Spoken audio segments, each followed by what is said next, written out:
Siyabingelela nonke babukeli nami balaleli egameni likaJesu Kristu oyinkosi nomsindisi. Siyanxusa kuzo zonke izindawo enilalele kuzo ukuba nithathe amaBhayibheli enu njengamanje nilalele ivangeli lombuso wezulu. Lapho sishumayela khona ukuphenduka nokuthethelelwa kwezono nokubhabhadiswa egameni likaJesu Kristu oyinkosi nomsindisi. Labo abafisa ukubhabhadiswa egameni likaJesu Kristu nalabo abanembuzo mayelana neBhayibheli nalabo abanofakazi uJesu Kristu oyinkosi nomsindisi esezembulile empilweni yakho wakunika ubufakazi ukuba uthule kuzo zonke izindlebe ezimisele ukuza ekugcweleni naseqinisweni ngobufakazi bakho ukuba nonke nixhumane nathi kule mininingwane esoyishiya njengamanje. Ngizoqala nge-email address ethi izwilenkosi.ujesukristu@gmail.com izwilenkosi.ujesukristu@gmail.com noma my-cellphone number noma my-WhatsApp number la ningakwazi ukuxhumana nathi khona at 066 566 9245 066 566 9245. Izijumayelo nezimfundiso ziyatholakala zonke ku-YouTube. Lapho ungahlala khona phansi uphethe iBhayibheli lakho ulalelisise uhlolisise imibhalo engcwele kube ngabe lokhu okuzwayo ushunyayezwa khona ufundiswa khona uyafakazelwa yini imibhalo engcwele izwi lenkosi uJesu Kristu. So ku-YouTube uzosearcha uthi izwi lenkosi uJesu Kristu. Ungakhohlwa ukusubscribe, ungakhohlwa futhi nokupressa i-notification button ukuze ngaso sonke isikhathi uzoyithola izimfundiso eziphilileyo ngaso sonke isikhathi lapho zifakwa khona uhlelo lwa-YouTube. Ungakhohlwa nokusharisha i-link nabo bonke abantu obaziyo, ikakhulukazi labo ohlanganyela nabo ngaso sonke isikhathi lapho nihlanganyela khona nifakazelana ezimfundisweni zenu ukuthi uNkulunkulu udale izulu nomhlaba nokuthi uJesu Kristu yena yedwa uyinkosi nomsindisi, ukuze wonke umuntu omaziyo ahlolisise imfundiso elifundiswa yona ngokwemfihlakalo yemibhalo engcwele izwi lenkosi uJesu Kristu. So ku-YouTube sharisha i-link nabo bonke abantu baziyo izwi lenkosi uJesu Kristu, izwi lenkosi uJesu Kristu. Ake sigobise amakhanda sibonge kwabothi sezulwini ukuba izwi lakhe silizwe ngomoya nangeqiniso lingene ngaphakathi ezinhlizweni zethu lifeze intando yakhe. Ake sigobise amakhanda. Baba wethu osezulwini, mangcoliswe igama lakho, umbuso wakho mawufike, intando yakho mayenziwe emhlabeni njengasezulwini. Usiphe namhlanje isikwa sethu semihla ngemihla, usithethelele amacala ethu njengokuba nathi sibathethelela bonke abasonayo. Ungasingenise ekulingweni, kepha usindise kokubi, ngokuba umbuso ungowakho namandla nenkazimulo kuze kube phakade. Amen. Balaleli, sinomfundisi uDlamini, sinomfundisi uMhlengi Zondi ozobe sihola ngezwi lenkosi Jesu Kristu. Sheshisane thatha amaBhayibheli sihambisane kule ndlela yokungcwele. Amen. Siyabingelela bazalwane nababukeli nabalaleli abathandiweyo egameni lenkosi uJesu Kristu. Sishumayela lona izwi lenkosi. Igama izwi awunazo yasemnani. Igama izwi lenkosi leli elisitholakala ku-YouTube akulona igama lebandla. Yingokuba sine platform lapho khona sishumayela khona. Baningi abantu bazibiza ngalokho abazibiza ngakho. Kepha futhi noma kuthiwa siyibandla kanjalo akulona ibandla lami. Ibandla likaJesu sishumayela izwi lenkosi uJesu Kristu. Simlapho nje sihamba kanjalo futhi ngezwi lenkosi uJesu Kristu sihleli leso sisekelo. So mofika ka-YouTube kubhaliwe izwi lenkosi uJesu Kristu ngokuba ku-internet uzosithola kanjalo. Kepha-ke futhi nako lokhu kumele kubhalisiwe ngokusemthethweni ukuthi siyakwenza phansi ngaphansi komthetho-sisekelo wase-South Africa. Njengoba kukhona-ke lezinto ezenziwayo zokubhalisa amagama amabandla, sifanele ukugcina lokho. So njengoba uNkulunkulu esinikile leli thuba leli ukuba sikwazi ukuthi sime la esimkhona, sishumayela ivangeli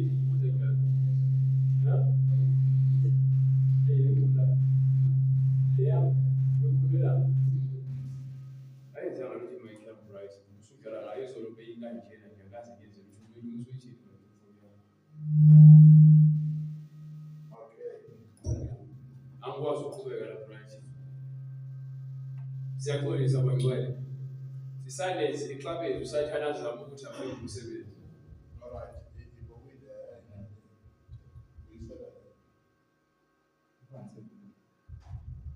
Uyithethe kanjani so? Ngeke uyakwazi namhlanje bright.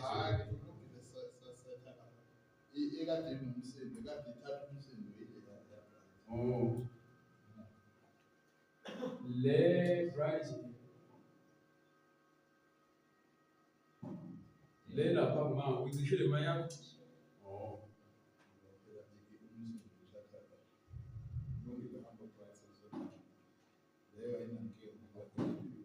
Mic check 1 2 funeka ize ngoba.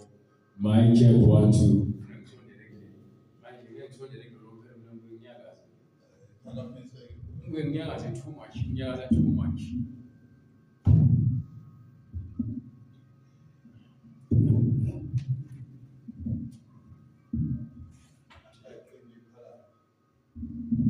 Ayikwazi ukuzibeka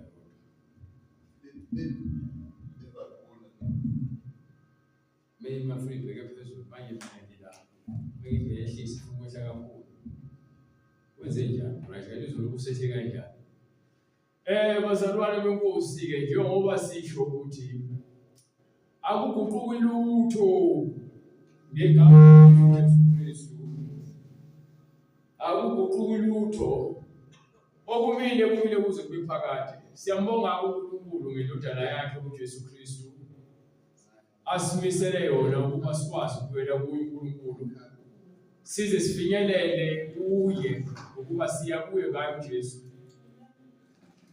Ayikho futhi enye indlela esizohamba ngayo ngaphandle kukaJesu Kristu ongumnini mandla onke okungaye simile sifuna indlela eya ezulwini. Iyodwa into engikholelwayo ngezulwini. Ngiyophila noNkulunkulu kwaphakade. Kahle hle vele nje akukho umnandi kakhulu emhlabeni. Kumnandi ukuduze emhlabeni kepha ngathi kungcono kakhulu eduze kwakhe lapho kuthiwa sesibona ubuso bakhe. Njengoba kunjalo sesikhonza sidumise sesifana nabapriest abakhulu phambi kwakhe ukuba yona inkonzo esibizelweyo leyo. So unemfundiso ke uJesu afuna ukuthi sibe nayo siqonde lapha kwincwadi zithanda ukuba lingana lezi ncwadi kepha ngifuna ukukhetha phakathi kwayo ngokuba zona zikhuluma ukuthi khona ngikuzwile omunye usisi waseMelika uthi ubekhuluma nomunye usisi embuza ukuthi ngabe izingane ziyobona lo mbuso wezulu. Uthi lo sisi cha. Ayi ngididekile ke ngoba ubebuza ukuthi ngaphandle komoya engcwele ingane ziyobona lo mbuso kaNkulunkulu.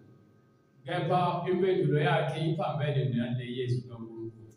Izwi kaNkulunkulu molufunda kahle uJesu eyicacisa lento le. Kwincwadi yaMathewu sahluko 18 sukela ku verse 1. Nakuyona futhi incwadi yaMathewu sahluko 19 ikhona le ndaba le. Sifuna ukuzwa kahle ke kuyona incwadi yaMathewu sahluko 18 kusukela ku verse 1. uBright nje ufuna kayifunde ibe sobala icace ba ukuba sifanele ukuqonda okuyintando kaNkulunkulu naloko okusho uJesu ukuba lalela. uJesu bekhuluma into khona into ayishoyo uJesu bembuza ngendaba zomshado. Lapho khona ebachazela angazi iqale ngakuphi kepha manje bakwenzeka kufanele ngiqale ngale ichaza uJesu khona ukuzoqonda into ekhulunywa uJesu eyifundisa nale ngisho efundiswa uJesu. Kepha njengamanje umbikele incwadi sahluko 19 incwadi yaMathewu sahluko 19 kusukela ku verse 2 ngabusisi. Incwadi ngokukaMathewu isahluko 19 ivesi lesibili. Yebo. Izixuku ezinkulu zamlandela waziphulukisa khona. Kwase kusondela kuye abaFarisi. Kwase kusondela kuyena abaFarisi. Bamlinga bathi. Bathi benza njani? Bamlinga. Babesokwenzana abaFarisi. Bamlinga. Uyini umsebenzi wabaFarisi right ubheka nje kuBhayibheli. Bamlinga. Lapha kwincwadi yaMathewu sahluko 9 iyaveza ukuthi bathi babebona amandla kaJesu babona ukuthi uJesu wenza izimangaliso iBhayibheli base ezinhliziyweni zabo befuna indlela abangambuphisa ngayo uJesu, abaFarisi. So unabafundisi-ke namhlanje omeke wakhuluma ngoJesu njengoba uJesu ekhuluma nje bese bakubophela amanqina enyathi, bakubophele uzungu ngoba usukuza baphazamisa nabo sikhotheni babafundisi. Nina ningosikhotheni nisebenzela ihlathi. Bena umuntu ohamba umnyemeni angangena ehlathini ngoba yena uhlala khona ehlathini. So yini nisebenzelayo ihlathi lo beliphakathi kwabo. So-ke njengoba nikhuluma izinto zasesikhotheni nje sizodana ukukhanya ukuba nikufuna ukukhanya. Into eyenza ukuthi umfundisi acasuke bekhuluma ngoJesu njengoba uJesu ekhuluma nje ngoba uyazazi ukuthi isikhohlakala. Awufuni ukuya ukukhohlakala, sikhohlakala indini. Nzalonyo! Sorry to God, kufanele ukuya ukukhohlakala. Yekela ukukhohlakala. So-ke ngoba bayimebeza kubona bengezi ngoba nabo befuna ukwazi bezokulinga. Bese uJesu nayo lowo ngqondo bengazi ukuthi uJesu kuphila umoya oyingcwele. Uthini uJesu? Kuvunyelwe yini ukuba indoda ilahle umkayo noma ngani abafundisi abayisikhohlakali, ngabafundisi abayini izikhohlakali zabafundisi. Nihambe nivuna abantu ukuthi balahle amakhosikazi abo. So manje le ncwadi ikhuluma nani nonke. Nina sikhohlakali zabafundisi nababhishophi efundisa imfundiso yama-divorce. Abazalwane bezanini bezofuna ukwahlukanisa abafuna iziyalelo njengoba nje ngendaba zama-divorce ukuba nawe isikhohlakali sikamfundisi noma umprofeti noma umpostoli wamanga usungumfazi wesibili ukuba lowo qala wamshiya. Awazi iBhayibheli lithi-ke uma indoda ilahla umkayo uyaphingisa na. Awuyazi lo ndaba leyo ukuthi wena mama, wena nkosikazi, uma ulahla indoda yakho uyayiphingisa ukuba uma iyogana omunye wesifazane iyaphinga. Sona ndisake umphakathi weziphingi neziphingikazi nisenza isinja thina umphakathi ofuna ukuphila umgcwele ngenxa yezingaluko zenu. Vele umuntu mayenza into bathanda ukuyivuna ukuthi abanye abantu bayenze khona uzozizwe ngathi-ke lento ayenza ngiyivunyiwe ezulwini. Uphila impilo yamanga, uphila impilo kaSathane. Ezindaba uthini umbhalo right? Wasondela kuye abaFarisi bamlinga bathi kuvunyelwe yini ukuba indoda ilahle umkayo? Kuvunyelwe yini ukuba indoda ilahle umkayo noma ngaliphi icala noma ngabe iliphi icala? Kusho ukuthi for icala elithize kuthiwa noma ngabe iliphi icala kuvunyelwe yini ukuthi ulahle umkakho. Angithi mase befika ethumele kanje umuntu wayeqa ngoba ufuna izwe le uyazi ukuthi uzolahlekelwa umshado wakho uyifake, umshado ungagcotshiwe ezulwini. Sikhuluma ngomshado kuthiwa uhloniphekile nombhedo ongangcolisiwe. Kepha izifebe neziphingi ujani uyakwazahlulela. uNkulunkulu uyakwahlulela iziphingi. Ushadile wena wabhala phansi njengoba kuthiwa ngesahlukanisa kufanele ubhale phansi ngokusemthetho ukuthi ushadile umkakho. Mongabhalile phansi sakephetini. Ezo nto leyo umkephetho lo ngoba yini lento kuthiwa-ke kufanele kube khona incwadi esahlukaniso ukuba sekulotshiwe phansi kuba sekulotshwa emazulwini.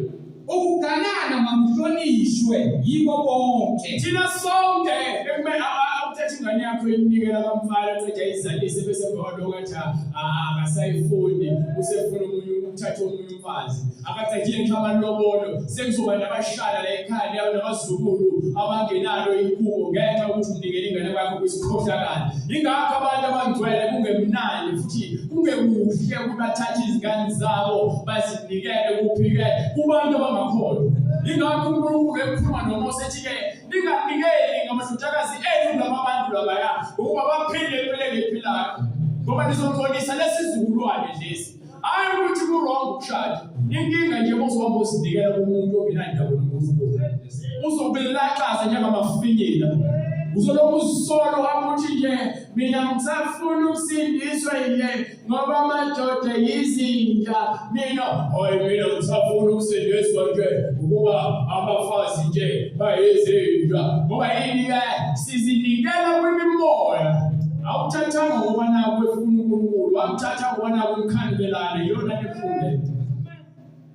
into ebuhlungu akuphumile ku-topic nakancane manje ngikuyo topic phakathi kwayo yakezwa mthetho ngisakusona isihloko into ebuhlungu ngithathana ngezindaluko nami ngiphuma phakathi ngisha ukuba nomfazi uNkulunkulu wathi cha isikhathi sikafiki udlule ebuhlungwini ufisa ngenhliziyo yakho yonke ukuthi nawe ubizwe ngomkhwenyana noma ngo-husband noma ngo-hubby noma ngo-ahandi kepha kungenzeki isikhathi sikafika lezo ndaba balike bright kuvuyiwe yini ukuthi indoda ilahle umkayo walahla omunye indoda kepha nabafazi manje asiyabalahla amadoda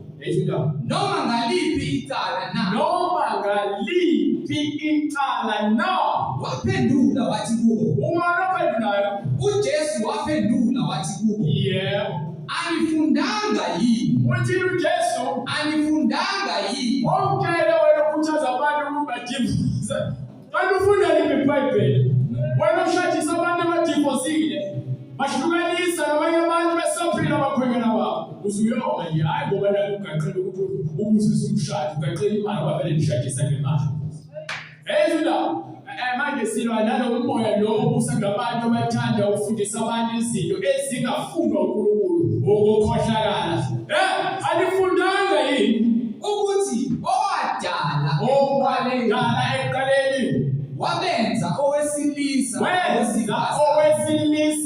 nowesifazane wathi ngenxa yalokho yokuthi udale onjani owesilisa nowesifazane umuntu yakushiya uyise umuntu ukhuluma ngendoda umuntu wethu umuntu ngesikuthiwa man but ngesizulu umuntu ukhuluma ngomuntu wesilisa sekuyaqaqizwa kuthiwa umuntu wesifazane wesilisa kaphuma umuntu ukuba naye lo wesifazane uphume endodeni so yinto eyodwa leyo leyo so fanele ihlanganiswe ngokusemthethweni ukuze ibe yodwa ngokusemthethweni ayikwazi ukuba yodwa ungazange uzumlobole ungazange uzumshade wena ke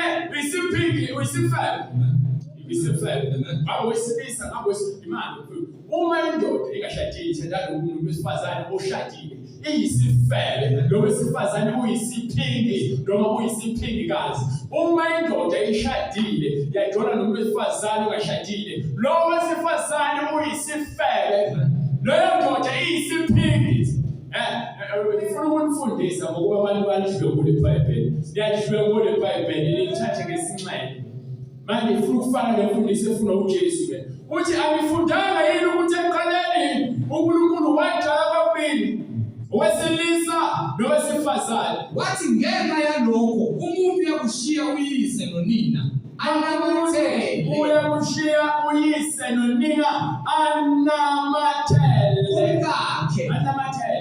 udlula ngidlunga manje ndabakudlula kwexebo yangizothela udlula ngesuper glove uyayidlula super glove ufana lento eshisayo yazi into eshisayo iyahlangana ingahlukani ngingakho lithi iBhayibheli ke anamathele hayi ukuthi anamathele kumkakhe hayi ukuthi ancike yena ngiyancika bulawa inkanuko ufuna isithembu lisukhathana uyalifuna omunye ngala unomcaba manje ukuthi phela into afanele idle menu eyodwa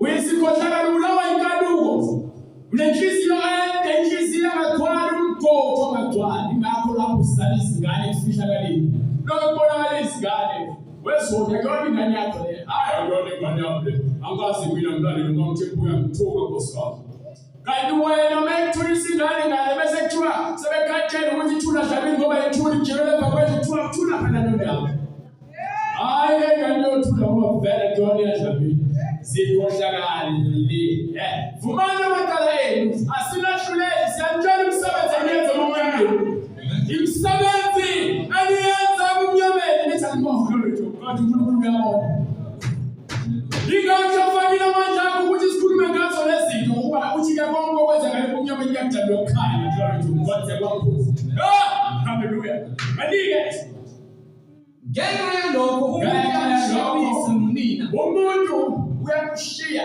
uyise nonina anamathele kumkakhe unamathele ushiselwe kumkakhe njengensimbi ishiselwa kwenye insimbi ayixebuki lapho ishayise entweni iqaphuke kepha-ke uma ishiselwe kahle angeke ize iqaphuke noma eshaya igombe iyoloko isho ukuthi mina ngwani la ngoba ngashisa ngensimbi yakhona. Labo ababili bayakuba nyamanye. Abaliwe bright kancane mhlawumbe eBhayibhelini ukuthi labo abathathu okusho ukuthi indoda nabafazi bayababili. Labo ababili bright usumelezile bright usukhala ngaba. Abaliwe ukuthi labo abathathu abeBhayibhelini. Labo ababili bayakuba nyamanye. Bright ngiyakhuza. Bavezela mhlawumbe bafuna ukuthi khona abathathu eBhayibhelini. Asike sisho abaliwe ukuthi mhlawumbe abathathu. Labo ababili bright ngaphendula yodwa phela ngasona isimo bright. Ngaphendula yodwa ukisa bathenge musisa ngenzela nani phela ukuthi ungakwenzeka uthi wabakhona ukuthi wabahlukanise noma bathatha abafazi abathathu ngivele la ukuthi uDavid wathatha abangaki uJesu ukhuluma ngababili. Incwadi ukuthi uDavid uSolomon wathatha abafazi abangaki uJesu ukhuluma ngababili. Ngifuna uJesu angifuni uSolomon angifuni ukukopela uDavid angiyolo ubani uDavid.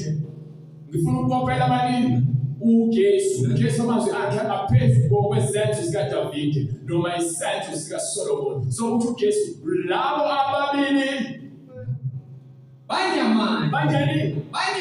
Bakwesho kanti right lo uwenza ngakuhlukanisa ngabili uwenza. Awucabanga ngesipasa phakathi indawo zofu.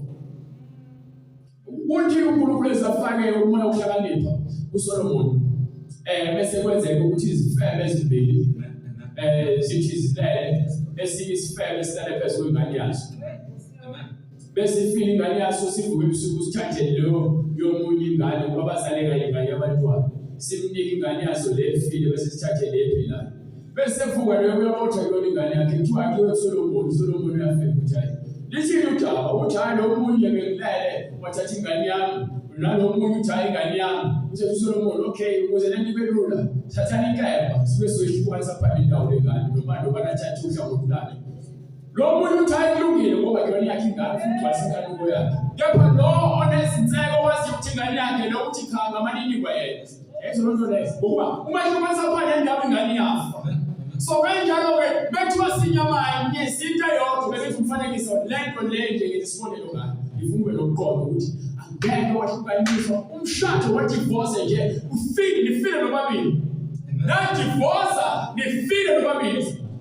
Ngoba uNkulunkulu akayifuni divorce. Akayifuni khona incwadi ekhuluma ukuthi uNkulunkulu uyayizona divorce.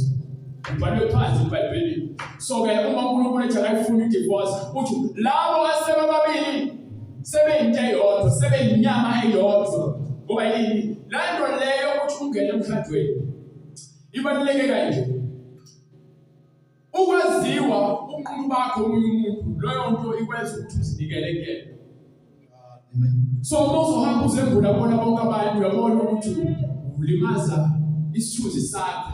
Uyacabanga manje angisho ukuthi ungangizwa mekwenzeka ngoba phela khona abantu sibusathana abasebenzisayo anongamthatha ngimazini una. So yabona lonke ayinika ukuthula ukuba usathana usuke ufaka umoya bona ukuthi ungamthembi lo muntu lo. Yayizona lento leyo nathi besiphila khona lapho awuthi bright ngibambulele le ncwadi ezokutshela ukuthi nami uqobo lwami ngiphuma khona lapho. Angakongena emshadweni kepha ngikufele nokungulana. Incwadi eqala esithathu ngalokuzana kaThixo bright usathi ko3 kusukela kuverse 1. Incwadi esithathu kaThixo ngishiya yona esathi ko3 kusukela kuverse 1. Ngoba yini asimlahle kepha siyalitshela ukuthi nathi siyafakaza ngoJesu ukuthi umuhle kanjani uJesu. Awukwazi ukuphambi uJesu nemanyala akho ukuba uma umuntu wenza leyo nto wemshambalazo uJesu. Manike bright. Incwadi kaThixo isahluko sesithathu verse 1. Yebo. Bakhumbuze ukuba bathobele ababusi. Bakhumbuze ukuba labo bantu abakholwayo ngaphansi kwababusi abathize nabantu ababusayo emhlabeni sibathobele. Neziphathi manje abantu abanikiwe ukubahola abantu simele ukubathobela. Akusho uma ukhona uhola umuntu ongakholwa sekumele umdelele wena udelela manje njalo udelela uNkulunkulu futhi. Balalele nifunde usifunde ukulalela balungele imisebenzi yonke emihle. Yayizona izona silungele imisebenzi yonke emihle. Kuba uthi uJesu thina simusawothi wathi sisibani isibani kufanele sikhangile bonke abantu ngeke ukhangela abangcwele kuphela uthi uJesu sifanele ubhekelela ngenhlonipho nalabo abangakholwa. Ungabingelela abazalwane ukuthanda abazalwane ukuba nabantu abangakholwa benza loyo nto wayenza uNkulunkulu. So umehluko ukuphi lapho uzohlukanisa khona kuthi ngcono wena. Guys, and nigga pride, ningahlambala semoto, bangabi yizindlu, singabi ngabantu izidlwangudlwayo noma izithwanguthwane, sibabantu abathobekile, siqine nje eqinisweni, babe ngabavileyo, sibe ngabantu abengani, ngabavileyo, abantu abevileyo, bebonakalisa ubumnene obukhulu, bebonakalisa ukuzithoba nomusa lothando kubantu bonke. Ungabona umuntu edawo uthola lapha bese uzothi ungcono ngaye. Ungabona umuntu lapha ebhizi efeka uzothi ungcono ngaye. Ezolo bekutshela yona mina. Ungasibona ungcono. Kepha lo muntu umkhulekele. Ungamthathi kancane futhi ngokuthi uJesu uNkulunkulu uphendula wona amandla wenza abantwana bakhe. Kona sowutshethe ulungile siwahlulela abantu uma ubona umncimve, uma ubona uyinyimve ukuthi awunazi lesi sifebe lesi. Naku uyisifebe nje. Ungathanda umuntu okholwa yenze kanjalo wena. Ngoba engengithanda. So-ke nawe enza umluko kusho uNkulunkulu. Funda ukuba mnene. Funda ukuhlonipha nokuthanda umuntu ngoba uJesu kuthiwa-ke behleli nabathelisi nezoni. Kuthiwa why uNkulunkulu uJesu wenu noma umfundisi wenu ehleli nezoni. Ehleli nabathelisi. Uthi uJesu angizelanga abalungileyo nabaphilayo. Uthi okwatshela ufundisi kubi. So nami ngizela bona abaphilayo isono. Ukuba baphenduke. Ezolo leyo. So umuntu uzalana phakathi kwakho nabaphandle bezolukhohlakala ukhohlakala nazo isikhohlakala. Uma naso wena ungaswenzani makhuluma khulu. Ukuba kwahlulelwa abazalwane futhi kwahlulelwa abantu abangakholwa. Abantu abangakholwa bafuna ukwazi ukuthi ufunani uDlamini phakathi kwethu. Siyamazi uDlamini umfundisi. Yini la ifuna phakathi kwethu. Bese bethola ukuthi uDlamini usengezile inkosi abanye babaleka bayasala abanye bafuna ukuphikisana naye abanye bafuna ukufunda ukuba yini uyasebenza uNkulunkulu. Uthi uJesu ubaba uyasebenza ukuze kube la nami ngiyasebenza. Ezindaba. So amakhono angazilutha bembona phakathi kwabantu abangasile noma abenza izinto engasile bese bethi unayo seyisifebe ngoba lo uJesu babeshinto efanayo. Amen. Ayizwezona wahlelwa abantu abaje khona balungile emhlabeni. Kanti yizwi kaNkulunkulu elilungile. Mawufuna izwi kaNkulunkulu awunamsebenzi embusweni kaNkulunkulu, awunamsebenzi emzimbeni kaJesu. Eyizona nto leyo. So kakhulu nina bazalwane nenkani kube nina endala ukuthi abantu abangakholwa bangezi uJesu bazozilahla ngoba nenkani benithi mkhonza uJesu. Uthi umbhalo wayeqinisile uIsaya ukuthi abantu beza kimi ngezindebe zabo bamkhonza ngezindebe. Kepha inhliziyo zabo zikude nami. Begcina imiyalelo yobaba ngaphezu komyalelo kaNkulunkulu. Ukhohlakala lokho. Ingakho ivangeli liyathukeka libuye ngathi liwiki ivangeli ngenxa abazalwane abangafuni ukuzidela abazinikele kuJesu. Babhizi namawiki ney'nwele zokutshontshwa zitshontshwe kusathane bazozigqoka. Amazinyo atshobezelayo, ama-makeup ephenduka ubuso babo bezikhohlisa abazalwane. Abazalwane bafaka amabhulukwe besifazane. Abazalwane bayizitabane. Bathuka ivangeli bawudonga ethela abantu beseJesu izikhumeliso phakathi kwabantu. So wesayishwa la izoshuba ngoba abafundisi bevele bayimthofu bathambile. Ufaka umlilo bayasha bavele baphucuke. Zozenzani iziphucukane mina. Izinto ezivele zibhidike. Angisebenzi ngesibhidikane mina. Lord angisebenzi ngazo. Pendukani! Lord tukwadilona abaphathiswe egameni likaJesu Kristu. Ukuthethelwa kwezono zenu kolena konke nesifo sewayingane. Ngokuba lesithembiso ngesenu esabantwana benu esababonke abakude. Bonke inkosi uNkulunkulu phesela kwebiza. Ukuba-ke iyona nto esibizele lo kuphenduka silahla abanyinyana. Ngokuba nathi abazalwane bayahleba. Abazalwane banenhliziyo ezikhulu abafuna ukuthethelela. Abazalwane babasela. Isikhohlakali iBhayibheli yabuza umuntu angamphanga noNkulunkulu. Lithi bese ndiyazibuzisa so sephanga kanjani. Kuthiwa ngisakuletha kweshumi. Kuthiwa ngisakuletha umnikelo. Lapha namba nothenga isiwasho. Ngoba yini khona ke woNkulunkulu wezizwe. Nasho uNkulunkulu nambe lofeba lezithitho. Mfeba namapostoli bamanga, mfeba namaprofeti bamanga, mfeba nezangoma. Glory to God. Nabantu bathulile. Glory to God. Banike pride. Banike. Fanele siyitshele. Uma siyitshele izotshela ubani. Ngokuba bethikayo ndotshela yomuntu. Uma ubona inkaya bayisa. Bese ungabaxwayisa abanye igazi labo kuzakubuza kwena. Ngapha uma uhamba batshela izono zabo ke. Ngitshele ukuthi umuntu Isaiah price okuya kwencwadi le. Angakuqedi umoya ingcwele yakudumisa ngencwadi Isaiah sasho 6. Wasebona Isaiah kazimulo kaNkulunkulu igcwalise izulu lokho nomkhosi wakho. uNkulunkulu wayesekhuluma wathi ke ubani uzakusa umthuma sabasiyele ke. Wawuna futhi ubeze bright incwadi Isaiah. Hamshasha bright. Incwadi uIsaiah sasho 6. Go ahead. Verse 1.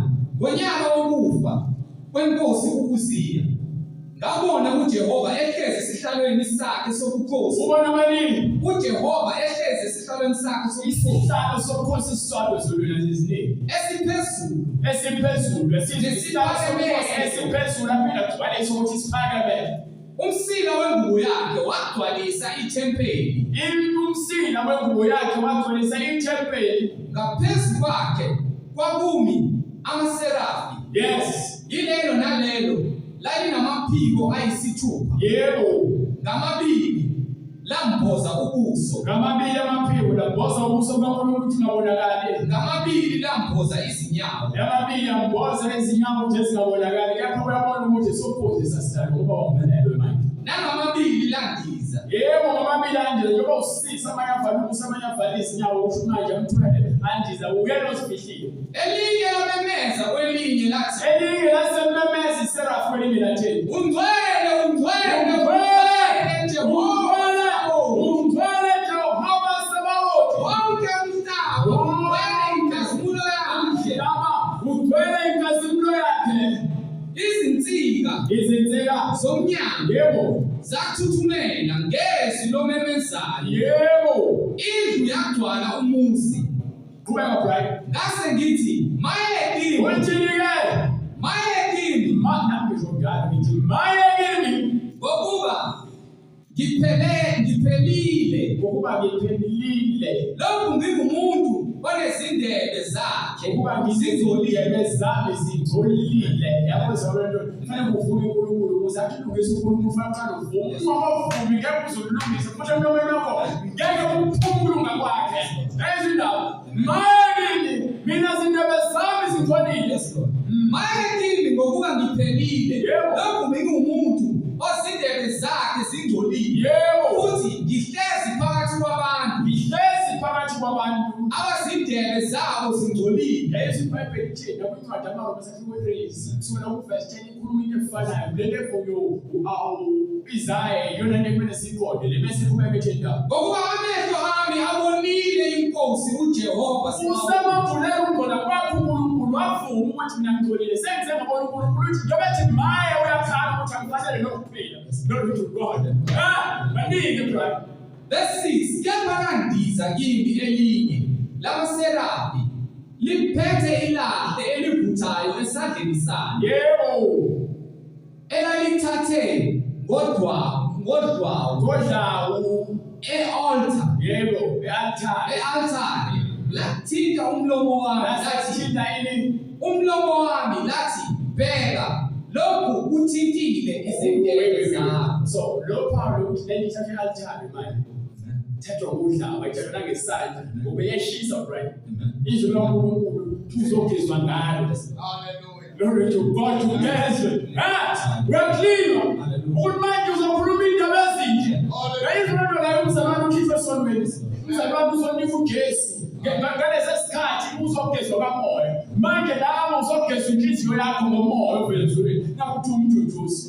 isiphiwo esivela phezulu nalesi siphiwo esivela phezulu ukuzoboniswa uNkulunkulu sakha ukuthi maye mina ngitholile umlomo wami awulungile emva kwalokho gijime ingelosi ihambe uthatha ililo kuzana ilahle lapha kodwa abizolibeka emlomeni wakho besitheni bheka lokhu kuthintile izindebe zakho yebo ububi bakho sebususiwe indaba njengoba lelithi indebe zakho lelahle li-ashiswa kwasuswa umbubi ngelahle nezono zakhe zihlanguliwe ziyahlangulwa futhi ngezwa izwi lenkosi wezwa izwi labani izwi lenkosi ezwa izwi lenkosi lithi ngiyakuthuma bana ngizakuthuma ubani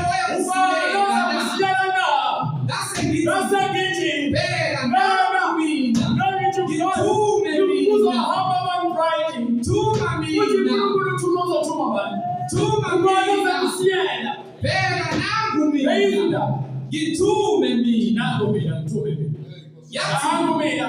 mina yathi hamba nangu mina ngithume mina uyasivumela uNkulunkulu akusebenzise uyasehlisa bese uthi uNkulunkulu intando yakho ngizakuyenza ubuso bakho uzakufundisa uNkulunkulu akakhethi ngoba naku ungcono ulanda izindaba azofakaza ngazo alanda izifebe azofakaza ngazo alanda abakhonza kaSheba azofakaza ngabo alanda abathakathi azofakaza ngabo alanda izinkabi azofakaza alanda iziphingi alanda lokhu uhlobo lesoni wakho ufuna ukuziveza ukuthi uJehova sababuthi uhlelekele sokhosi lakhosi uyeke ufike wabalanda akakhethi akuyi kunemali engakanani uthatha bona udelelekile akumisi ukuze kubonakala inkazimulo yakho lokhanya kwakhe ngoba uNkulunkulu njalo banike pride yathi hamba usho kulabo bantu hamba usho nawe ufuna ukutshela bona uNkulunkulu akushoyo lokho kuyisiprophet ngoba nemali isakhulumile efana yakho uIsaiah namadlaba wayeswayile ngivalekile imehla wobona inhliziyo sekhula banike yathi hamba usho kulabo bantu hamba utshele labantu utheni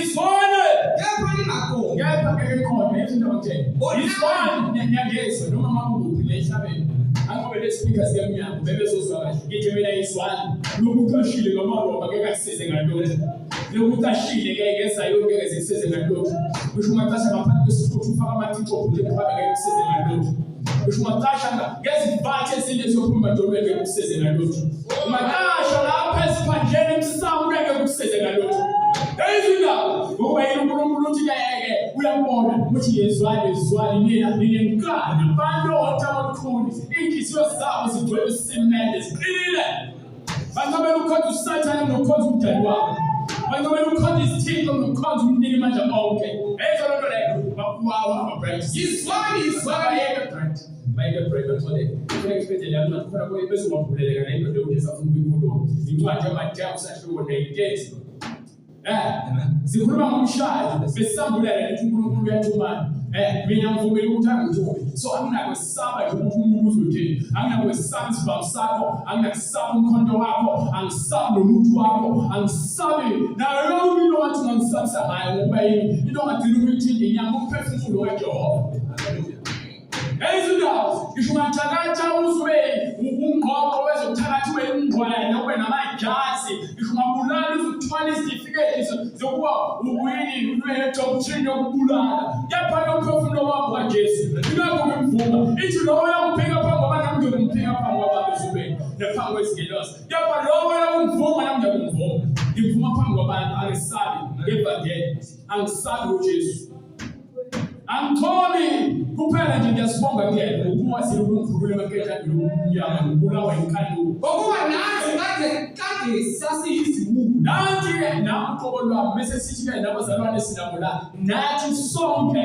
sinamaqala ayofeba athathelaniwe ngokuthi sivumizo lozethu sinamaqala ukuba izigaba uNkulunkulu wathethelele ngenxa yokuvumizo lozethu abangalaleliyo besingalaleli ababuzo ungalalala kanjani uNkulunkulu nabazali bakho abadukiswa ungakwakhetheseki ngani yakho bengiyaziswa ngoba isho uNkulunkulu nawe phuma khona ungamuzi uNkulunkulu sikhonza izinkanuko nokutamasa besithanda ukusenzela umathanda nokuzinhlobonhlobo nokonke okuyizinhlobonhlobo ukudelela nenkanuko le sihlezi ebubini sihlezi emanyaleni nobubi nesono nangomhawu sigcwele umoya sitwele umoya ukuthi abantu babona thina kuphela ngabe zonke izinto ezinhle zenzeka thina kuphela umbona lo sisondana sitwele umoya wenzondo iyona nto leyo ebopha abazalwane nomali senbiza sithi uNkulunkulu usibizele uthando lweqiniso ukuthi lowo nalowo akathethelele akholele umakhelwane wakhe angabi negugu nomakhelwane wakhe yilowo nalowo akhuluma iqiniso nomakhelwane wakhe ungabi nokwesaba abantu ngokwegcineni abantu bebakwenzele lutho akathanda ukuthi umuntu wamenzelani kepha ukubonga kwakhe kuyohleze kubonga ngeplate egcwele ubulongo benkomo.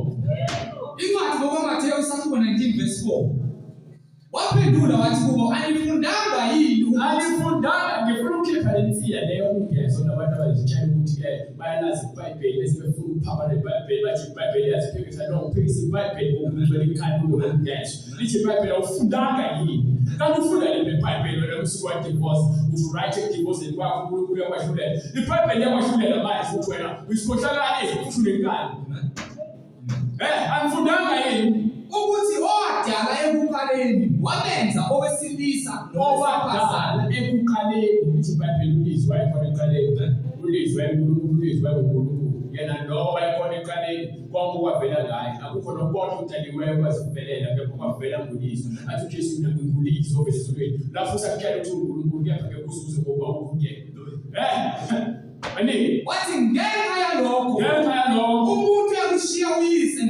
umuntu uyakushiya uyise nonina anamathele kumkakhe hayi umkakhe ukuthi manje ukholwa ungasho ukuthi uyakholwa ukuthi uNkulunkulu ukhona lokepha ukholwa ukuthi uNkulunkulu ukholele kuyena cha lokho ukwazi ukuqayisa ungasho ukuthi cha ngiyakholwa ukuthi uNkulunkulu ukhona kepha angikholelwa ukuthi ngenze into yakhe lokuqayisa ngoba ngeke uzwe ukuthi ngiyakholwa uNkulunkulu uhlula ukwenza lento le uhlezi efebeni uhamba ngemoto wayintshontsha uthi usindisiwe ulele nomfazi womuntu uthi usindisiwe uhamba uyodla inyama eshatshelwa amadimoni labizwa ngamadlozi abayifunde ukuthi kuthiwa amadimoni abantu abadala abangasekho asikho abantu abadala abangasekho abantu abadala abanjani abangasekho branch abasekho phakathi kwethu iBhayibheli yakutshela nje ukuthi awunamuntu ofuna umuntu ongasekho yini ongafuna umuntu ongasekho emhlabeni ofile akafukanga ethuneni ngizofuna umuntu ohamba eziboshela emhlabeni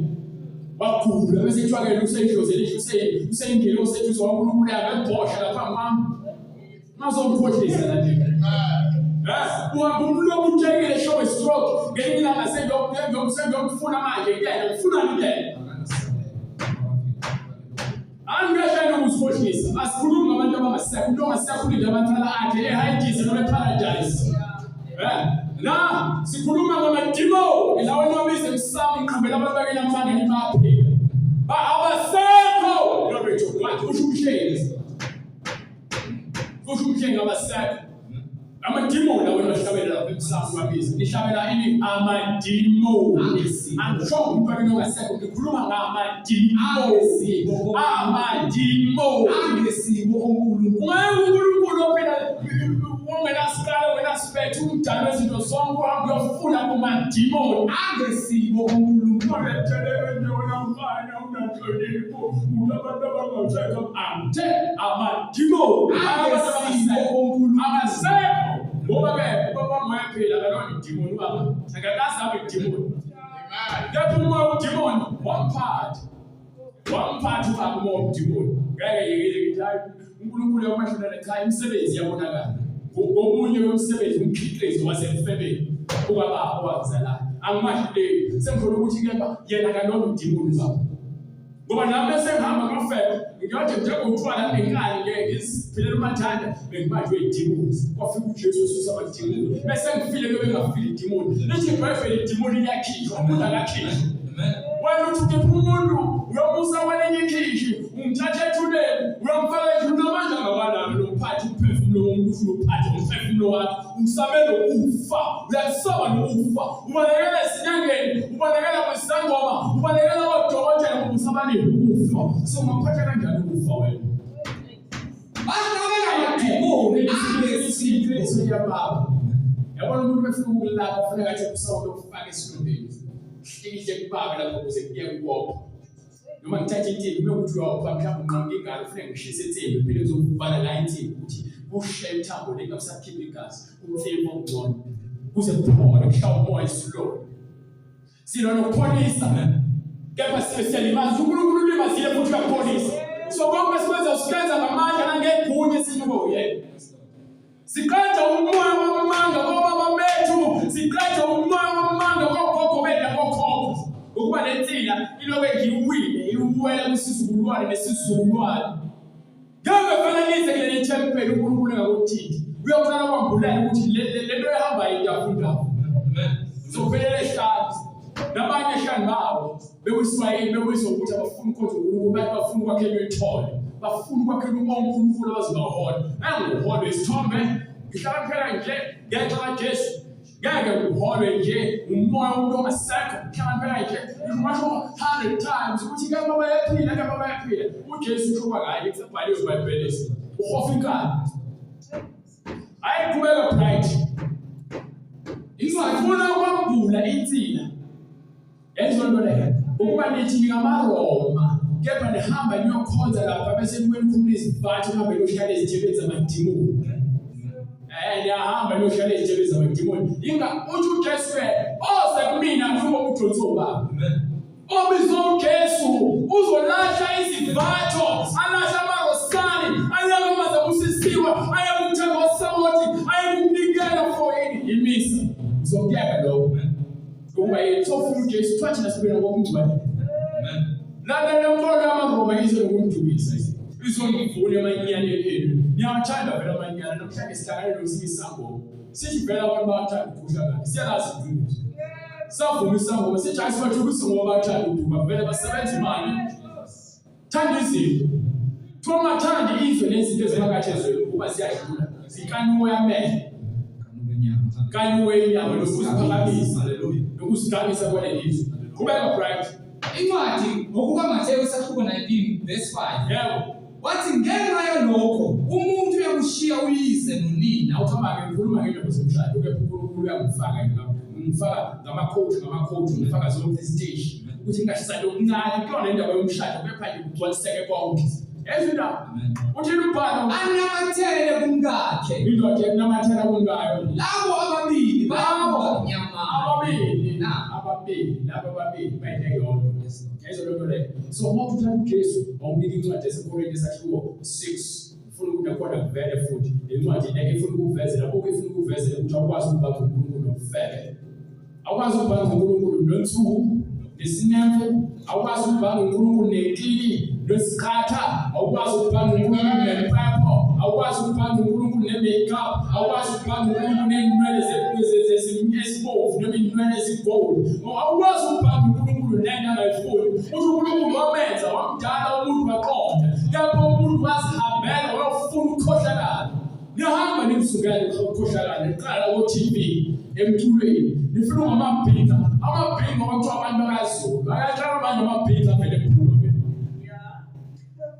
sesamabhinga ephula afaqoka ama-omega bezingagqoka ama-omega ephula qamba amanga niyakhophela umthandeni uma vele bathumile usathane bazomkhohlisa nayo yonke nomsweka abantu ukuthi niwona matokabo uma uyigqoka ngokuzothanda ngokuthanda uJesu ube uxexele uJesu uxexele ngopremulo noma nama-omega izinto lezo zizobola qothuke whatever naphuke nge-ayela nje livele qothuke kumile ubola umtshele ukuthi wathi ukusweka usamtshela ngokusweka ngaphandle tuyajenela nokuvala kazulu namjenele tshele indaba zenu bafanele nazi indaba nilenkani nefuna ukuthi nibhale uNkulunkulu nokukhohlakala Ngisizebe sesiphinjekile khohlane kwasisitole sibiza uNkulunkulu no bro manje ngicela ungibhekelele ijapile manje uNkulunkulu nomusa uthumbise kanjani uzosabela just ukukhombisa ukuthi unomusa yebo mhlawumphela mfowethu kufika isikhathi sokugcina usona achibuka ngekusindisa awuzange khona ukusindise kwami awuzange uvume ukuthi ngiyinkosi ngempela futhi uthi bese kathile ngathanda nginjana sathane esezibonga sebongoba usathane athi ami nginjana sathane ngithengeleke eqele akhohle ukuthi uthe bragodi ngicela ungisize kuJesu siyashaya ukukhohlwa amandla kaNkulunkulu sifuna ukuzibonga maningi eBhayibheli incwadi yokuqala kwaseKorinte 6 qala from verse 9 amen kepha nazi ukuthi ukuthi kepha na kanazi yini Right, come on. kepha kanazi yini ukuthi abangalungile abayikulidla ifa lombuso Into eyifa into kumele uyithole njengento ozokuyiphiwa ibekelwe wena njengendlalifa. So ifa laNkulunkulu elalabo abalungile, kepha abangalungile bazovezwa eBhayibhelini ukuthi abanjani abangalungile. Ningadukiswa ke niyakholwa. nasifebe Izifebe ngeke zilidle ifa lombuso kaNkulunkulu. nabakhonza isithombe Nabantu abagugela izithombe, nabantu abagugela amadimoni, ngeke balidle ifa lombuso kaNkulunkulu. nasiphingi Abantu abaphingayo abashiya imishado yabo lapho esiphezu kwabo njengamanje ngeke balidle ifa lombuso kaNkulunkulu. nasihlobonga Abantu amadoda adlwengula izingane ezincane zesilisa ngeke alidle ifa lombuso kaNkulunkulu. nabesilisa abalala ndaba Namadoda lana izinto abantu bayalalana ke nabo izihlobonga badlwengula izingane ezingafuni. Amadoda lana izinto abantu labo bafuna ukuba osisi ngekani. Ngekani unomfazi ngaphuphuzula abanye abafana nawulala nabanye abafana.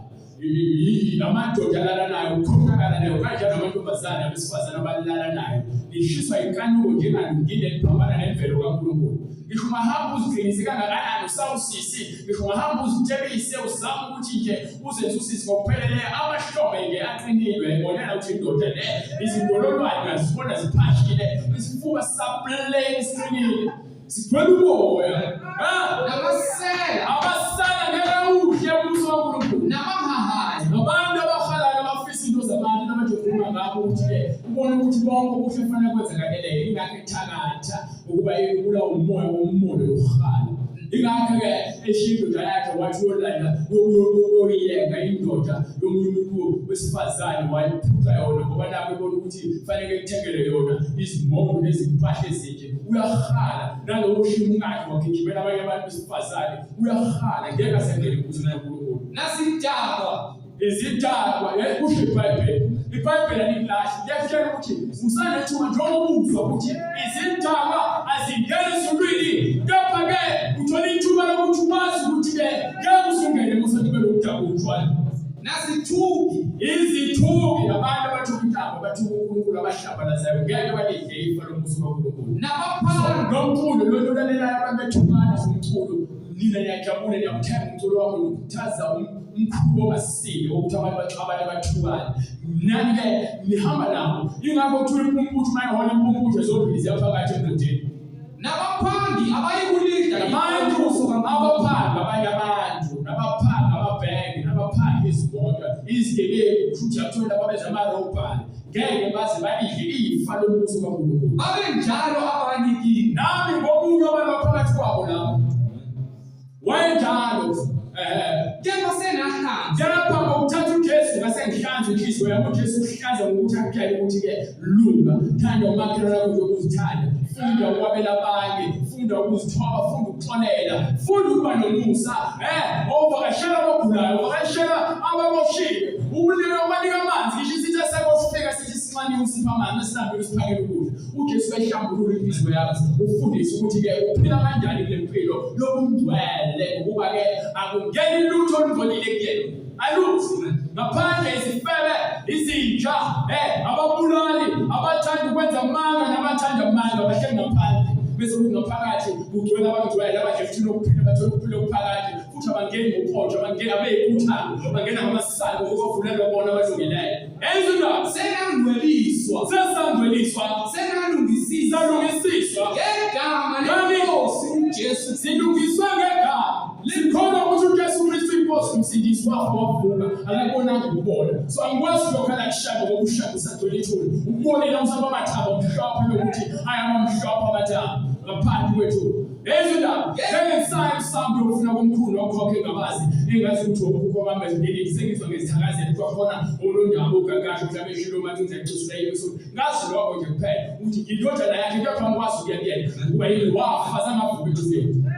senalungisiswa Sesilungisisiwe soqoza into esikhona nomntwana ukuthi uNkulunkulu othela izulu nomhlaba uyena kumele sikhale kuyena ngakho konke siyini ngoJesu Kristu nangomoya kaNkulunkulu wethu nangomoya kaNkulunkulu wethu.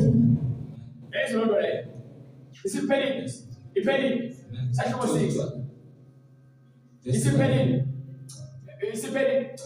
ungabaleki right khona lesiyakhona nawo. Konke kuvunyelwe kimi. Kepha akusizi konke. Konke kuvunyelwe kimi kepha mina anginakubuswa lutho. Konke kuvunyelwe kimi kepha anginakubuswa izinto zemhlabeni. Ukudla ngokwesisu nesisu ngesokudla. Maybe ngicela ukuthi kusuthi isisu lesisami lesisilindele ukudla. Kepha uNkulunkulu uyakuqeda uNkulunkulu usazokubhubhisa lesisu lesekithi ngiyazidlela nalokudla ngithi ngikhala nako emhlabeni usazophela lapho. Kepha umzimba awusiwo owufele. Kepha umzimba wona awona ukunikelwe ekufebeni. Ungowenkosi. Umzimba wabani?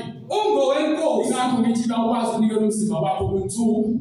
Usho mina ngifakaza ngeBhayibheli. Umzimba wabani? Ungowenkosi. Unsuku uthatha ukuthi uhlangana noNkulunkulu unsuku. Ngiyofaka phansi unsuku lapha ufakelana unsuku. Hayi ukuthi ngifuna into engangishiya. Ukufebe lo. Ushilo ukulunga uNkulunkulu ukulunga lamadoda emhlabeni khona ezonithengela amapizza, anithengele izingubo ezizobhubha kanye. Lezi ngubo ezomzimba nomzimba wezingubo. Kepha uNkulunkulu uzakubhubhisa. Uyofika ukuthi uNkulunkulu ngalomsuku wathi udla. Nalabo bhuti ngiqhawe wafakayo. Uyofika ukuthi ngokuthi uNkulunkulu ugcina isabathi walazi impilo kanjani isabathi. Uyothi ukusho bathi ugcina isabathi. Usho Moses uNkulunkulu uthini uJesu uthini ngoJesu. Hayi ukuba mhlawumbe wathena umoya engcwele kubhalwe kuBhayibhelini umoya engcwele. Kuhlangana lokho kwabantu abakholwa abashebe bambephikisana ngezinto abangazazi. Benike. Kepha umzimba awusiwo owufele. Umzimba akuwona owufele. Umzimba akuwona owufele. Ungowenkosi. Ngobani? Ungowenkosi. Umzimba kulithi iBhayibheli uNkulunkulu wadala umuntu umfanekiso wakhe ubumbe phansi abathi wayesephefumulela yena. uNkulunkulu waphefumulela kumina, waphefumulela kuwena, waphefumulela kumuntu, umphefumulo wokuphila. Manje uzosinika umoya oyingcwele, umoya oyingcwele ongeke uzudambe nawo. Ukuba yini umuntu usenikiwe vele umphefumulo wakhe wokuphila. Ingakho kuze iBhayibheli ukuthi yini umuntu angayinikela ukuhlenga umphefumulo wakhe. Hayi ukuhlenga umoya wakhe. Umoya kaNkulunkulu kumele sibe nawo. Ingakho lithi iBhayibheli umzimba owenkosi kaNkulunkulu umzimba. Ezonto lezo mokho ukhona ngenhliziyo kusho ukuthi umzimba wakho usiyomnikela kuJesu ukuthi awuJesu yena inkosi umsindisi. Nenkosi ingeyomzimba. Nenkosi ngoNkulunkulu abahlala emathempelini ngezandla besakha amathempeli sezindawo lesikwazi ukuthi siphephele khona sonke makunetha ngomoya sikwazi ukuhlangana sikhuthazane sifundisane nalo ofika yafika belindawo. Ezolonto leyo kepha ke uNkulunkulu endlini akahlale endungeni uNkulunkulu. Nokunesithombe lesiphambano lapho sikaMaria noJosefa noAnna usathane lo. Akekho ubona kufanele nesithombe sikaJesu. Ngisho isiphambano umuntu esakekho isiphambano uyedelela moze njalo. Uyahlamalaza uthi uJesu wanamathela isiphambano nomasuku. Uyedelela. Uthi uJesu wanamathela isiphambano nomasuku. Usanesiphambano namhlanje esendoda lapha basiwele ndawo lapho. Usathane lo. Usathane lo. uNkulunkulu ajike ukuthi yakhe amathempeli ajike lutho ufuna inhliziyo efuna yena yethi ukulunga kwakhe. uNkulunkulu ngulizwi, uNkulunkulu ngumoya. Bonke abakhuleka bekhonza uNkulunkulu bakhuleka bekhonza ngomoya nangeqiniso. Siyajabula ngezimbatho bephikirisa likho. uNkulunkulu asimembeke simele umbatha wokulunga losumntwana. Banike bright. Kepha uNkulunkulu wayivusa inkosi. Kepha uNkulunkulu wayivusa inkosi. Nathi ukusivusa nathi masihlala ekulungeni njengoba vusa inkosi yethu uJesu ke. Nathi masihlala ekulungeni kaJesu akulungeli uNkulunkulu. Nathi ukuzivusa ngamandla akhe sisivuke thina. So wena uvuswa ngehlahla, wena uvuswa ngempepho uyela uNkulunkulu. Wena ususela bandimulo. Haleluya. Ngoba abangizwa futhi abafileyo. Akekho lento uzongizwa. uJesu kuphela wanamandla wokushumayela abafileyo aboshuma etilungweni. Mina ngishumeza abaphilayo. Lezo nto le tuthi uLazarus ayithumela phela lapho ulokuzana indumba lo ngiyatholisa into ayisipele esithumela uLazarus ayotshela abafowethu lapha yakuthi ke bangezi lapho ngoba phila nje manje ngimphezi uthi ube uAbraham abafowethu fanele bese Moses unabaprofeti ngoba ke ngisho ukuthi umuntu ufike abafana inhliziyo ezinkulu sabakhanda eceleni ngeke bakhona simele ukukholwa yizwi esifika ngalo kufana manje uphila ngezwi nathatha ukhokho wakho elingenaqiniso. Wenza yonke lento emhlathelo ngoba yini ukholelwa yini imkhuba. Uyakholelwa kumkhuba. ukuthi imizimba yenu izitho zikaKristu. Anazi yini noma kuthiwa ukholwa uJesu ufuna wena impela. Umzimba wakho isitho. Amen. SikaJesu. Yesu lo leyo. Pho ngithathe izitho zikaKristu ngizenze izitho zesifebe na. Angizwa right. Anazi yini ukuthi imizimba yenu Imizimba yethu iyizitho zikaKristu. Pho ngithathe izitho Kungenzeka yini ukuthi ngithathe isicubu sikaKristu ngizenze izitho zesifebe na. Ekufebeni na. Kepha anazi yini ukuthi ohlangana nesifebe umzimba ophila nesifebe noma ophila ekufebeni uyinto eyodwa nobufebe noma nesifebe. Ngokuba uthi yena labo ababili uyisho lento kwincwadi kaMateyu, labo ababili bayakuba nyamanye. labo ababili babanjani? Nyamanye. Manje wena ke ukuthi ufuna uJesu ngapha ngaphansi kwezindebe zakho uthini la? Noma uthi ufuna uJesu ngapha ukhohle ibhodlela likaBhiya uhlukana nalo uthini la? Ngapha uthi ufuna uJesu yakhona uNkulunkulu kwabubhisa ingane zabantu amethisa left right and center. Ithini la? Wamfundisi uthi shumela uJesu ngapha wena ubhisi ukephisizisa esontweni ngoba ukhohlakala kwakho ke ufihlile ngemva kwepulpit. Ithini la? Baphela abafazi babantu. Ithini la? Ithini la? Kepha ohlangene nenkosi ungumoya munye. Lo ohlangene nenkosi umoya munye nayo. Haleluya. Awukwazi ukubamba uNkulunkulu ethe ayikhaniwe wena. Awukwazi. Mayini phambi kwakhe yini ngisho ungazama ukuqasha ngesibatho, ngisho ungazama ukuba yi-church leader noma ube yi-choir leader noma uhlale ogani noma ungazama ukuthi uzenze umuntu ozanjalo enkonzweni. Uma inhliziyo yakhe inganwela uNkulunkulu umhlanga kabona uNkulunkulu uyabona. Ingabekho ngihlala ukuthi uyakwazi lokho. Mhlawumbe ke ufunde iBhayibheli uzoyeqa lowo mbhalo uzokutyala ngayo. Kepha ohlangene nenkosi ungumoya munye nayo. Yebo. Balekelani ubufebe. Bhayibheli libalekela kuba lokho ukuthi kuyafeka eBhayibheli uyasithuka nje wena. Lalela iBhayibheli balekela ubufebe. Balekelani ubufebe. Zonke izono umuntu azenzayo zingaphandle komzimba. Uyazenza lokuphuza kwakho lokubulala kwakho namadlozi wahlabelayo kwenza ngaphandle komzimba. Kepha bese uthatha umzimba wakho unikela komunye umuntu. Bese uthatha umphefumulo wakho ukholelwa kulowo madlozi lawo uyashada nawo. Kepha le mhlatshelo yenza uyayenza egameni. Kepha umphefumulo wakho unamathele kule nto yenzayo.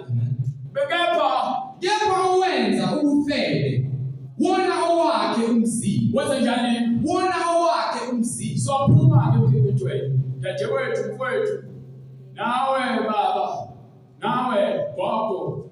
Hamba kokipita. Usuna 60 years. Wohlala nekhehla kuba lithi nje fanele phela ngcono abe lo muntu azomwashela. Ungamashela yini ingaze nezimkhulu. Hayi ngabe kwegameni lothando ungagibeli futhi empedeni owodwa. Ukuba noma kuthuni iminyaka emingaki uma ufeba nje uyafeba. Akuhloniphekile ukuthi kufaba abasha. Ufeba yonke into nje balekela izikho. Kwele kwincwadi yaMateyu usahluko 19 right.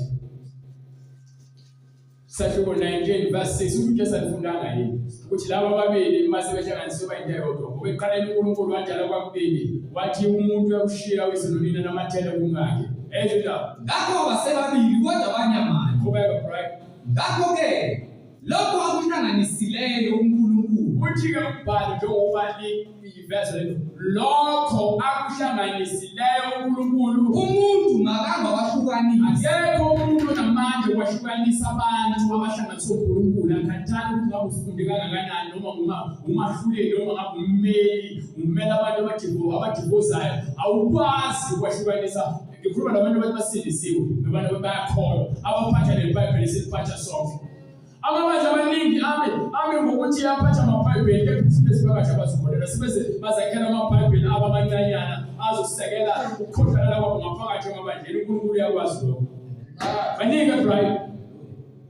Bathi kuye pho uMose wayalelani ukuthi nikwe incwadi yesahlukaniso alahle asesizwe ukuthi kwenziwa yini ukuthi uMose anike abantu incwadi yokuthi bahlukanisa sesizwe ukuthi kungenxa kabani ngabe kungenxa kaMose right ngabe kungenxa kaJesu right ngabe kungenxa kaNkulunkulu right wathi kubo ngenxa yobulukhulu uthi uJesu ngenxa yobulukhulu bezinhliziyo zenu uMose wanivumela ukwahlukana nabo wavuma uMose ubhalwe phansi kepha kusukela kwasekuqaleni uMose wavumela ukuthi abantu bahlukanise batheke banikanise incwadi kepha kwasekuqaleni kwakungenjalo kaze kube njalo kusukela ekuqaleni namanje ngithi yini uthi-ke namanje yiloyo naloyo olahla umkakhe yilowo nalowo olahla umkakhe kungengokufele ngoba phela abantu abafebe bayibona abalahlanayo ushiya isifebe siye ngoba nefebe kepha emshadweni yazi baBhayibheli uzofunda lapha kubhalwe ukuthi ngekuphika i-fornication ngesingisi ukufeba ngesingisi bathi fornication ngesizulu i-fornication ukufeba ukuphinga ngesizulu ngesingisi i-adultery ngoba yenziwa abantu abadala ukuphinga basemshadweni ngeke ukuthi ungathi ungashadile wenza ukuphinga kuyenzeka ukuthi umuntu oyisifeba isiphingi nakanye ke ngaphandle kokufeba ngoba enhleli intipitini ngashadene fanele nalahlane kumele ukuzalisa izingane ukuthi ngizokulobola ngizokushada uvele lapho uthi-ke qala hamba kuyoshada-ke ekhaya uhambe isizini ekhaya bese uyakushada bese sibe siqhubeka uzombona uzothi uflathela abe naye flathela ufuna umoya azofeba naye ngoba lento yokufeba emgcweleke akananhloso enhle ngawe akananhloso enhle ngawe yiloyo naloyo olahla sibonakala ukuthi sinanhloso ngempilo ngoba uNkulunkulu ufike sitshele ukuthi-ke singalabi singashadile thina siligime sabe siyohlisa ozipho sehlisa amaphedi sezimkhuba phuma izingane bese bonoko uzele kaZondi uzele kaDlamini uzele kaKhumalo unezingane bese bonoko ufuna ukuzoblame bababazo azange bamphophe ukuthi uvula imlenze nawe uhambovulisa abantu besifazane emlenze ngoba yini ukukhohlakala nenkanuko bese uzosho abantu besifazane bayizinja noma bayizifebe wani isifebe esikhulu esihambe sixekelwa ozipho sifebe esikhulu uloku usibiza ngayisoka kodwa lapho isoka lambelenza amacala isoka lamanyala ugcwele isoka lamanyala vele glory to God maningi yiloyo nalowo olahla umkakhe kungengokufeba uma ulahla umkakho yilona nahlala lokufebe lokuthi niyafeba nishadile akanye ngomuntu uma uyogana omunye uyaphinga uyaphinga ulahla unkosikazi wakho wathatha omunye unkosikazi uyaphinga nogana olahliweyo uma wayithatha unkosikazi oseke wabashada ngaphambilini wena weyisephingi uyamphingisa futhi maningi abafundi bathi kuye uma injalo indaba yomuntu nomkakhe yebo akukuhle ukugana buka-ke manje seliyavela iqiniso lokuthi abantu banjani ngoba baseqaleni uMoses wanika incwadi ezahlukanisa uJesu uqinisa umthetho manje uthi-ke uma kuwukuthi niyafeba hlukanani kepha uma kusemshadile wathatha unkosikazi wakho wamlahla noma wathatha umkhwenyana wakho wamlahla niyaphinga ziyeziphingi bese ethi-ke abafundi bakhe sebephendula bethi ikhulu le ndaba ikhulu ukuba abantu bayazi ukuthi abathembakele emshadweni yabo so ikhulu lento yokwamukela izwi kaJesu bese bethini kepha wathi kubo akusibo bonke abangalamukela leli naliqiniso bazalwane lento esikhulumayo akusibona bonke abantu abangalamukela kuphela abanikiweyo akubona bonke ezothini akubona abantu bonke bozikwamukela lento kepha ngabanikiweyo abanjani abanikiweyo uthatha ivangeli unikiwe ukuthi uqonde uJesu wabusisiwe amehlo akho ngoba yabona abusisiwe amehlo akho ngoba yabona nezindlebe zakho ziyezwa so awunakuzilandula lento le ebe uJesu eyalabo abafuna ukwenza intando kaNkulunkulu yakuzothini bese thina ngokwaloko ngokuba khona abatheni bese emhlabeni njengoba umuntu oswengelazi imizwa yakhe ukuthi thini utheliwe uthi nobani uNkulunkulu uyiveza lento uzoyizwa lento yokuba umthelo ungenzeka isibonelo ukuthi ungazizwa ungabisemzweni ukuthi ufuna ukuba nomuntu utheliwe uthela ubani uNkulunkulu yakuzothini khona futhi ukuzithela wena noma ukuthela umuntu ukuthi ungabi nayo lolo leyo ukuthi-ke ube nentshisekelo yokuba nomuntu wesifazane. Ubona abantu beshisekela abantu abarongo ukuba babetheniwe abantu bese babona ukuthi hayi kusho ukuthi mina kufanele ngakube alincwadi abayazi ukubona bangabatheni. Ngitshela incwadi right. Kukhona abathenwa abazalwa benjalo, kukhona abasebatheniwe ingakho nginayintshisekelo abantu besifazane. So awunayintshisekelo umuntu wesilisa usubulawa inkanuko ubona umuntu wesilisa ubona indoda ubona intombi ube uyindoda. Inkanuko leyo uNkulunkulu akayidalanga. Asikhulumi ngepolitiki yasemhlabeni ezofaka esibokweni. Asikhulumi ngenqubomgomo yase-South Africa. Sikhuluma izinto zaphezulu. Uma masebangibuza eSouth Africa ulento ngikhuluma ngithathelaphi? Ngizothi ngithathela le Bible leli elithi benifundisa upresident noma inkantolo ngifundisa umuntu nimnika le ncwadi le bese ngizwa ukukhohlakala bese ngiphinde futhi nenzisa abantu izinto eziphambene nezinto ezifuna umlimi manje ngizikhohlakala nje. Khohlakela akhathanga ngabe sube lesikhathi esingakanani ummeli usunesihlalo eParliament ukhohlakele. Ufana naye lo watshela uJohane umpapatisi ukuthi ngokwazi ukuthatha umfazi kamfowenu saphila wamthatha umbopho ngoba vele weshiswa inkanuko ukuba kuyangani ngabombulala wathola ithuba lokuthi ambulale sekuyibirthday yakhe usuku lakhe lokuzalwa wadatha intombazane phambi kwakhe wahanjelwa ingqondo wayesethi-ke ngisho noma ngabe yini oyifunayo ngizokunika lesifazane ukuthi ngoba na usegcwele umoya kanina usethi-ke nginika ikhanda likaJohane umpapatisi engafuni ukuthi wakwenze lokho kepha ngenxa yesethembiso sakhe wanquma umuntu ekhanda ngenxa yokuthi ufuna kugcwaliseke ikhanda yomuntu emhlabeni. Ngoba kukhona abathenwa abazalwa benjalo basesiswini sikanini. Yebo, kukhona abathenwa abathenwe abanjani abathenwe abantu. Kukhona futhi abathenwa abazithenileyo. Kukhona abathenwa futhi abazithenile ngenxa yombuso bayeke ukuzinikela njengayo uPhostoli Pawulo wakhetha ukuthi aphile uJesu ukuze asizwe ngendaba yonkosikazi noma eshisekela ukufela. UPhostoli Pawulo akhulunywa ngomfazi wakhe indaba into ashade nayiva ngela. So wazithela wazinikela enkosini ngenxa yombuso wezulu. Ngenxa yani yombuso wezulu. Ngenxa yombuso wezulu indaba enjalo emhlabeni kathathu. Ongakuthi uthela uNkulunkulu noma uthela umuntu noma uzithena wena ukuthi-ke ufuna ukungenela ezulwini awufuna ukugcoliswa ngoba phela nayo ukunikelwa lokhu komunye umuntu. Ingakho lithi iBhayibheli abashadileyo basenkingeni ukuba fanele ajabulise uNkulunkulu ufuna ajabulise umuzi wakhe. Enzo loo nto leyo kepha wena osayitshiki ufuna unentshisekelo kaNkulunkulu. So bese kwenzeka-ke manje sowunikela umphefumulo wakhe ekutheni ufuna ukushada ufuna ukwazi ukubhalansisa ngoba ufuna ukuzwa iBhayibheli nalizothela lithi iBhayibheli zithobeni amadoda eni ulandela umthetho kabani usho kaNkulunkulu ukhonza bani uNkulunkulu awukhonza ukuhleli akho 50-50 emshadweni. Lithi zithobeni inhloko ekhaya umkhwenyana bese yithi-ke nina amadoda thandana umkeni. Uma ufuna ukuthanda umkakho ubona ngazi ukuthi-ke ngoba nakho umlobola mhlambe useyinto yakho ukudlalela ithoyizi lakho ngokuthi ngakukhiphela izinkomo uyayidelela.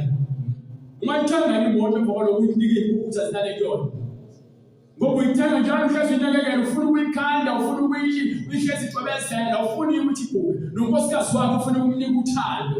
Yakezwa mtheni baningi. So kuthiwa nje siyambonga uJesu bengifuna nje ukucacisa lo ndaba. uNkulunkulu umuhle uyasithanda njengoba esithanda nje ufuna siphelele emduleni. So kuningi engisafisa ukuthi uNkulunkulu akwambule ngomusa nangothando lakho uzosenza isikhathi. Ngenxa yesikhathi uNkulunkulu siyabala sithi-ke uthi umbhalo kwincwadi yeZenzo 2:8 ilona vangeli kumele sihambe silishumayela leli. Ithi incwadi-ke incwadi yeZenzo sahluko 2 kusukela verse 37 right. Sebekuzwa konke bahlabeka enhliziyweni basebethi kuPetru nakubanye abapostoli madoda bazalwane yile siyakuyenza na. uPetru wayesethi yebo phendukani yiloyo naloyo abhaphathizwe yiloyo naloyo kumele abhaphathizwe egameni likaJesu Kristu likaJesu Kristu. kukho ukuthethelela kwezono zenu. Akusona isilogeni lesi esibhalweni la. Yinto esishumayelayo isisekelo sokushumayela uJesu kuphela. Befika uJohane ukuthi-ke phendukani umbuso wezulu usondele. Yesu loo nto leyo umemeze ihlanu utshela abantu lo Jesu ethi ubhabhajiswe ahamba uyehlenyuka kuthi phendukani. Nobesethumela abapostoli bakhe uthi ambotshela abantu ukuthi abaphenduke bageleni baphenduke. Lithi iBhayibheli lowo ophendukayo abhabhajiswe uyasindiswa.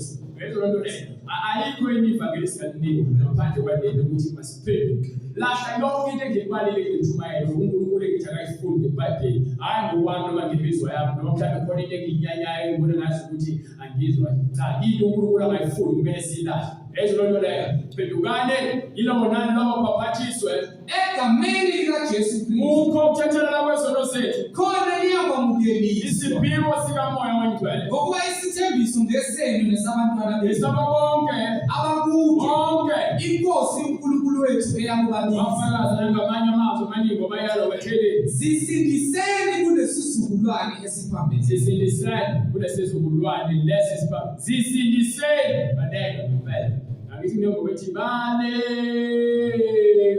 ngenyawo zobalekela isono balekela ukufa balekela ulakana kaNkulunkulu uzothasha Jesu akazi basuke baleka beyaphika bona maphela bayatula ngikuthi umnandi ngomoya ogani bathatha umoya ugcwele lapho ngoba benza yonke imsangano phezulu kwama-crosses izikhethi ezibaphitshayo ama-blue waveza ubunqunu babo yonke lento namawiki agcwele amakhani umfundisi nawe uyajuluka laphambili ujulukiswa amathanga abantu besifazane ukuba ubulawa yinkanuko. Baprofetha amanga baprofetha ukukhohlakala begcwele bazole ubuwangala ethi iBhayibheli phezukani yena wona lowo babhathiswe egameni likaJesu Kristu kukho ukuthathana kwezono zenu khona nokwamukelisa isiphiwo sikamoya oyingcwele ukuba nesithembiso senu esabantwana benu esabo bonke abakude bonke inkosi uNkulunkulu wethu yababisa bafakaza ngamanye amazwi amaningi bayalo batheleni zisindiseni kulesisizukulwane esiphambeleyo. So uma ungasokhathela ukhala masibhozi nokusonda ngoba niyasonda nokuloke ukuthi wehlanganyela ubephe ungakholwa uzobe sokuthatha iBhayibheli lakho uvule njengoba sihlola imibhalo nawe uzohlola imibhalo kanye nathi uNkulunkulu emvuza kuyenza indlela yokuthi wena usindiswe uphile impilo efunwa yiBhayibheli hayi umhleli ngoba mina mengifa manje bonke labazalwane kufanele baqhubeke nokwazi imibhalo ukuhlola imibhalo ukufunda iBhayibheli balandele uNkulunkulu ngomqondo ngoba angiyeni uNkulunkulu samele ngife ngibone ethuneni ngoba ngeke ngivuke ngosuku lesithathu angiyeni uJesu nami ngizothi bese ngifile bese ngilinde nami njengoba bonke abantu abapostoli abalinde kumele baze bafuse uJesu lo weshilo. Lithi iBhayibheli bayakhala abantu ukuthi ke kuzosukube uNkulunkulu ungasiphindiseleli athi-ke kusamele kufa abanye abafowethu.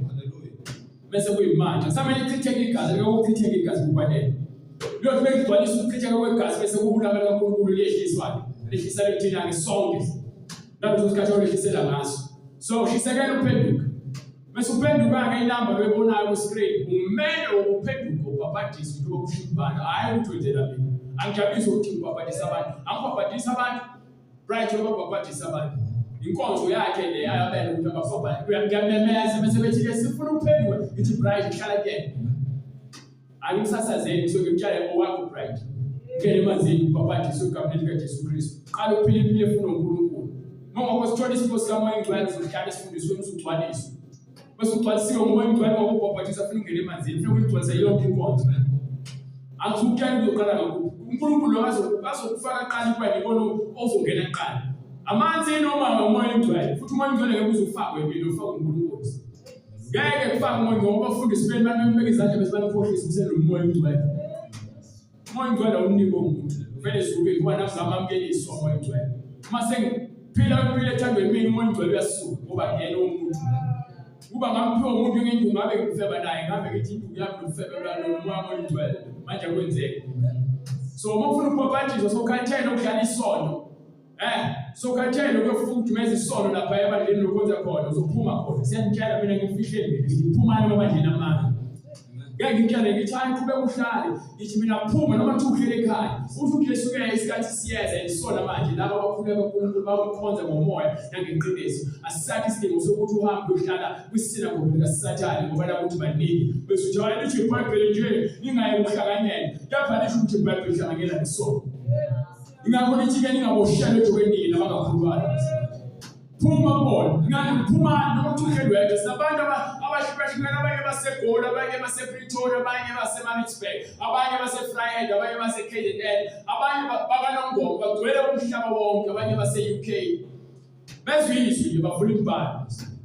Bavula imibhalo, bakholwe imibhalo, ukuthi abazomkhonza. Akajabulisa ukuthi sibaningi kangakanani ebandleni. Ujabulisa ukuthi izwi lakhe likhona yini. Mawukuthi usuyenza ufuna ukuzohlanganyela nathi, inhliziyo zethu zivulelekile ukwamukela ngoba sisebenza ngoJesu. Awuzile kunina uzokhonza uNkulunkulu. Mawukuthi uzofuna ukuzinengela nathi uzoba nenkinga ngoba usongayenza lento efisayo. Asithengwa ngemali egolide, asinasiliva, ungasithenga ngalo. Imphefumulo yethu kaJesu. Sisebenzela uJesu. Mawuzothi uthunyiwe nathi mawuzothenga imphefumulo yethu uzojika nayo imali yakho. Ngamanye ngidlula ngihlezi ngibatshela abantu. Ngamanye ngidlula. Angisho lo ngoba ngithemba ukuthi wabathi ngoba leli ngikhuluma ngiyayazi beke ngishumayele ngesibindi sami. Ngayazi. Ngiyayazi. Mase ufuna ukubhabhatiswa nje uzosithumela kwemininingwane oyibonayo.